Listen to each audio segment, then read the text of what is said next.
Healthy, પ્રોટીનથી ભરપૂર અને ફક્ત 1 જ ચમચી તેલમાંથી તૈયાર થઈ જતી એવી અડદની દાળ બનાવવા માટે મેં અત્યારે એક કુકરમાં 1 થી 1.5 ગ્લાસ જેટલું પાણી ગરમ કરવા માટે મૂકી દીધું છે. આપણું પાણી ગરમ થઈ જાય ત્યારબાદ 1 કપ જેટલી અડદની દાળને સારી રીતે ધોઈ અને તેમાં ઉમેરીને મિક્સ કરી દઈએ.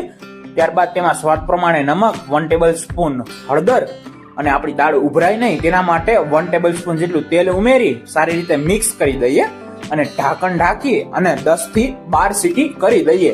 10 થી 12 સીટી થઈ જાય ત્યારબાદ કુકર ઠંડુ કરી અને તેને ખોલી અને ચેક કરી લઈએ. તો તમે સ્ક્રીન ઉપર જોઈ શકો છો કે આ રીતની આપણી દાળ બફાઈ ગઈ છે. ત્યારબાદ આપણે ગેસની આંચને ફરીથી ચાલુ કરી દઈએ અને તેમાં અંદાજે 1 ગ્લાસ જેટલું પાણી ઉમેરી દઈએ અને બધી જ વસ્તુને સારી રીતે મિક્સ કરી દઈએ. ત્યારબાદ તેમાં 1 ટેબલ સ્પૂન જેટલા લીલા મરચાને વાટી અને ઉમેરીશું.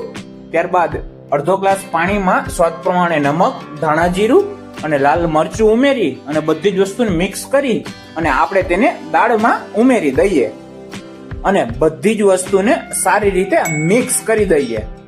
ત્યારબાદ આ દાળને આપણે 5 થી 7 મિનિટ માટે સતત હલાવતા જઈ અને સારી રીતે ઉકાળી લઈએ. આપણી દાળ જેટલી ઉકળશે તેટલી જ આપણી દાળ ટેસ્ટી બનશે. 5 થી 7 મિનિટ થઈ જાય ત્યારબાદ તમે સ્ક્રીન ઉપર જોઈ શકો છો કે આપણી દાળ તૈયાર છે.